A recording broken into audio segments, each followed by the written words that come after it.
Hujambo na karibu tuendelee kuhabarishana taarifa mbalimbali ambazo zinazoendelea kutrendi katika mitandao ya kijamii.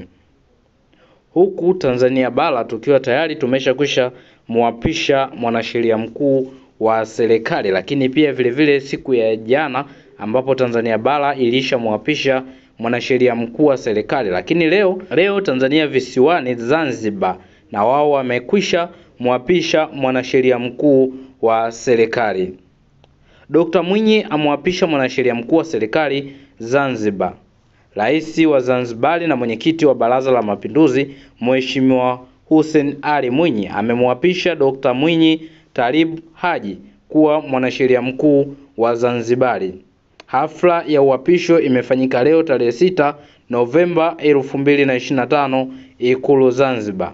Dr. Mwinyi Talib Haji ameteuliwa tena kushika nafasi hiyo baada ya kuitumikia kwa kipindi kilichopita. Hafla hiyo imehudhuriwa na Jaji Mkuu wa Zanzibar Mheshimiwa Hamis Ramadhani Abdalla, Mhandisi Zena Ahmed Saidi, Katibu wa Baraza la Mapinduzi na Katibu Mkuu Kiongozi wakuu wa vyombo vya ulinzi na usalama, pamoja na viongozi mbalimbali wa serikali, Chama cha Mapinduzi na dini. Hiki ndicho kilichotokea leo pale visiwani Zanzibar. Lakini wadau mbalimbali, kama kawaida yetu, tukishamaliza kukupenyezea taarifa huwa tunasoma komenti za wadau mbalimbali. Nikianza na huyu wa kwanza, amesema kuwa nimeanza kuwaonea wivu wa Zanzibari, sijui au ndo ninavyojisikia. Lakini kuna huyu mwingine amesema kuwa nyie si niliwa unfollow, mmekujaje tena? Haya, huyu mwingine akasema Waislamu kote, lakini huyu mwingine akasema wanaendelea kuapishana ili wasisahau kwamba walipotezana maisha na ni wengi. Waliopoteza maisha ni wengi, waliopiga kula ni wachache. Lakini kuna huyu mwingine akasema Zanzibari imepata rais, huku Tanganyika tumepata ... malizia. Huyu mwingine akasema yaani Watanzania kutetea hizo mali zilizoharibiwa, utazani walioiba mabilioni mlisha wagusa hata kidogo. Haya, kama kupigwa risasi wezi, basi tuanze na waiba mabilioni kuliko hawa mnao wasingizia Huyu ameandika ujumbe mrefu, naomba nianze kuusoma kama ifuatavyo. Yaani wanaanza kutetea hizo mali zilizoharibiwa, utazani walioiba mabilioni walishawagusa hata kidogo. Haya, kama kupiga risasi wezi, basi tuanze na waiba mabilioni kuliko hawa wanao wasingizia kuhalalisha uuaji wa kinyama mliofanya. Mnataka kutetea uuaji wa Samia kwa kutapatapa kusingizia waliopoteza sauti zaidi.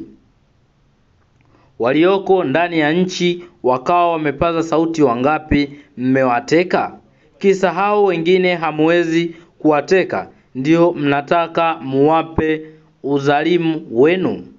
Haya, serikali ingekuwa sawa na inasikiliza raia wake, huyo Mange sijui na wengine wasikilizwe wapi? Wewe unadhani kila anayeandamana kufuata upeo wa Mange bila kuchuja?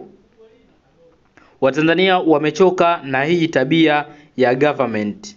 Umejaribu kusema watu waliotekwa na kuuawa kabla ya maandamano kuwaua Mange? Umefuatilia ni watu wangapi wamenyimwa haki ya kuabudu? Kunyimwa Mange? Umeangalia watu wangapi wamekabidhiwa kesi ya ajabu ikiwemo Tundu Antipas Lissu? Kuwakimbiza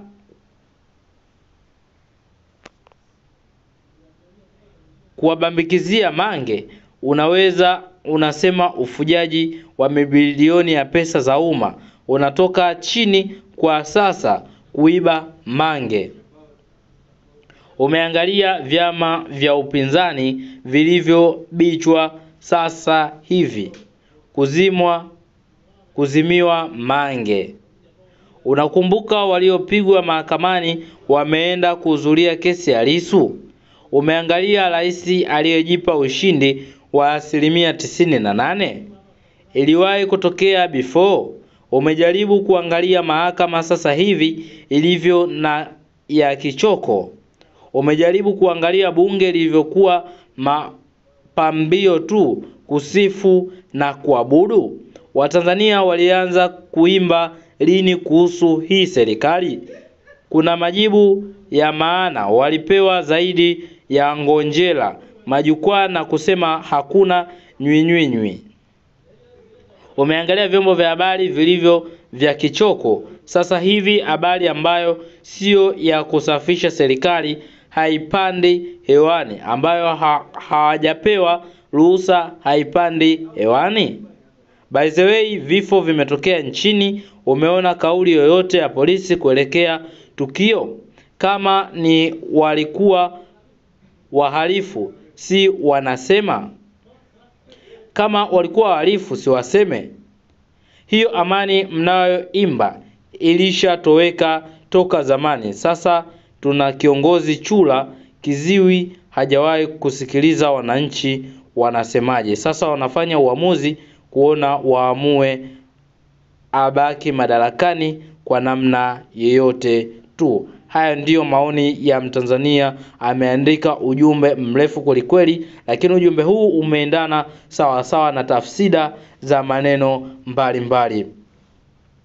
Huyu mwingine akasema Mwalimu Nyerere alishasemaga, ukiona mtu anataka uhuru kuharibu amani yetu, basi ujue hanahujumu uhuru wetu, huyo ni wa kuogopwa. Hivyo Watanzania wenzangu, tumuogopeni watu wa namna hiyo. Mmejionea hadharani yaliyotokea, kila mmoja kaguswa. Amani ni bora kuliko utashi wa yeyote yule. Tuilinde amani yetu, haya yaliyotokea yasije kujirudia. Huyu mwingine akasema wanajazana tu, lakini kuna huyu mwingine akasema huyu mwingine anatafuta mtu wa kuchat naye, lakini kuna huyu mwingine akasema mwendo wa dini tu. Ametoa tu Zitto zenu, lakini kuna huyu mwingine akasema kuwa serikali ni Mwinyi mpaka tamati. Na wewe unaweza kutuandikia maoni yako kufuatia hiki kitu ambacho kimeendelea. Je, uapisho ni upo sahihi au uapisho wa mchongo? Nini maoni yako, ni mtazamo wako? Unaweza kutuandikia kupitia comment section. Naam, kwa taarifa mbalimbali endelea kuwa karibu nasi. Usisahau kusubscribe ili wa kwanza kupata taarifa mbalimbali.